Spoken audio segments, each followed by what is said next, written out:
Kalau nilai moral ada 3.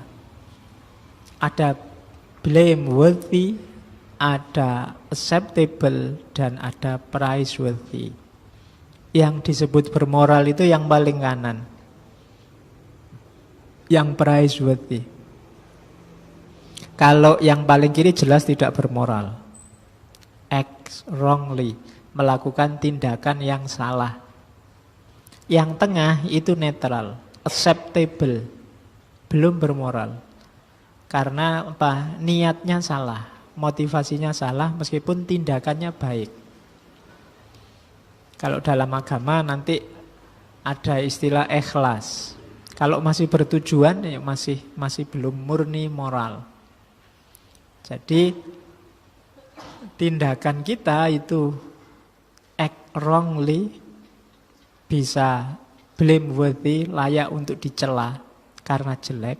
Ada yang acceptable ya ndak apa-apa, bisa diterima itu cuma ndak apa-apa. Ada praiseworthy itu layak dipuji. Itu nanti kalau di Immanuel kan tergantung jenis tindakan dan motifnya. Kalau yang blameworthy itu jelas, jenis tindakan yang jelek. Kalau tindakan yang jelek ya dia pasti jelek. Ada yang acceptable, tindakannya benar, baik, tapi motifnya salah. Itu bisa diterima. Kamu ngaji, niatnya nyari kopi atau nyari teh. Loh itu acceptable, enggak masalah. Cuma tidak praiseworthy, tidak layak dipuji. Ngajimu hanya cuma pingin nyari teh. Jadi kayak tadi kamu ke masjid, niatnya biar ketemu dia karena sekarang dia rajin ke masjid. Itu acceptable, tindakanmu baik, cuma motifnya salah. Jadi hanya bisa diterima. Yang tidak bisa diterima itu yang act wrongly. Kamu tidak ke masjid, itu jelek pasti, blameworthy. Kamu ngomong jujur, cuma niatnya biar dipuji. Jujurmu bagus, cuma motifnya salah, pengen dipuji. Hanya acceptable, tidak praiseworthy. Jadi mikirnya jangan hitam putih. Ini bermoral apa tidak bermoral, tidak begitu. Jadi ada 3, blameworthy atau acceptable atau praiseworthy. Kalau ada pejabat kok pencitraan, misalnya ngirim bantuan banyak sekali terus masuk TV, tidak masalah, acceptable, bisa diterima. Tindakannya wong bagus, meskipun niatnya pamer, jelek niat pamernya. Tapi tindakannya bagus, daripada tidak nyumbang kan mending nyumbang meskipun pamer. Kan itu namanya acceptable, bisa diterima. Cuma ada yang lebih tinggi, praiseworthy, layak dipuji. Ya nyumbang dan niatnya benar, niatnya baik. Itu praiseworthy. Jadi sekarang mulai hati-hati kalau melakukan tindakan. Makanya kalau dalam Islam kan niat itu penting ditekankan. Innamal a'malu binniyat.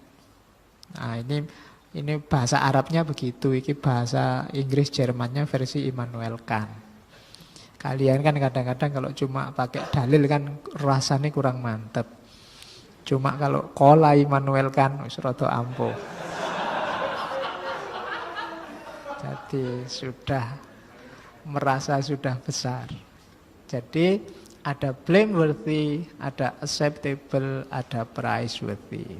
Terus, nah ini kritiknya pada teleologisme bahwa moral itu jangan dinilai hasilnya. Kenapa? Bisa jadi orang melakukan sesuatu niatnya jahat, hasilnya kok malah baik. Kan seringkali kamu begitu. Kamu ngerjain temenmu, misalnya apalah, kamu sembunyiin sandalnya misalnya. Akhirnya dia tidak jadi kuliah di kampus. Begitu di kampus ternyata dosennya nggak masuk, kosong. Loh, efeknya baik. Temenmu yang menyembunyikan tadi, jadi niatnya elek, kok hasilnya apik malahan. Kamu tidak jadi ke kampus, ternyata kampus ya kosong. libur. Bukan berarti terus jadi baik loh perbuatan itu, ya tetap jelek. Jadi hati-hati, ngukurnya jangan dari hasil. Jadi kalau dilihat dari hasil, kadang-kadang niatmu baik, hasilnya jelek, atau niatmu jelek, hasilnya baik. Niatmu baik, bantu teman, hasilnya jelek, dia malah salah paham. Kan sering begitu. Niatmu baik, pingin ngaji, nyari ilmu, hasilnya jelek. Di sini mungkin malah ngomong orang lain, malah ngantuk, malah ndak paham, malah bingung, malah macam-macam. Hasilnya elek. Padahal niatnya tadi baik. Jadi hasil ndak bisa dinilai dari nilai moral itu nggak bisa dinilai dari hasilnya. Alasan pertama itu. Alasan kedua, hasil itu kita ndak bisa ngontrol. Tidak ada jaminan kita melakukan proses A, hasilnya pasti B. Ngambil minum 1 gelas, ini sudah cukup kok Pak, bikin saya tidak ngantuk. Sudah habis gelas kamu tekluk terus. Oh ini berarti harus nambah lagi loh. Padahal kamu rencananya tadi mau 1 gelas loh. Sudah habis gelasnya, tanda sejak tadi ngantuknya tidak hilang-hilang. Ternyata kamu tidak bisa ngontrol hasil. Jadi maka jangan dijadikan patokan hasil itu. Di luar kuasa kita. Ada yang kehabisan kopi karena sudah habis, semua sudah ngambil, kamu tidak kejata. Waduh ngantuk ini mesti. Ternyata malah nggak ngantuk karena kamu misuh-misuh tadi. Tidak kebagian kopi, jadi marah-marah kamu lirik-lirik terus. Enak yang dapat kopi, malah kamu tidak ngantuk sekarang. Kamu tidak bisa kontrol hasil ternyata. Jadi, kalau dalam Islam kan begitu masuk fase hasil, tugas kita cuma tawakal. Karena kita nggak bisa ngontrol. Saya sudah belajar loh Pak, berhari-hari. Kok Ion tetap tidak lulus saja. Saya itu sudah putus asa, nyerah Pak, sudah nggak mau, mesti tidak lulus aku. Pokoknya seanggarap-garape. Malah nilaiku bagus. Kan sering kita begitu. Kenapa? Ternyata hasil di luar kuasa kita. Kamu sudah dandan, kamu merasa wah saya kalau model kayak gini mesti semua nganggap aku cakep ya. Ternyata juga enggak. Oh, itu kan hasil namanya. Atau kamu enggak dandan, wih pantas kamu pakai baju begitu. Kita enggak menguasai hasil. Jadi yang pertama kenapa bukan hasil yang diukur, karena hasil itu bisa kebolak-balik, niatnya baik, hasilnya jelek atau sebaliknya. Yang kedua, hasil perbuatan itu di luar kontrol kita. Oke, yang ketiga,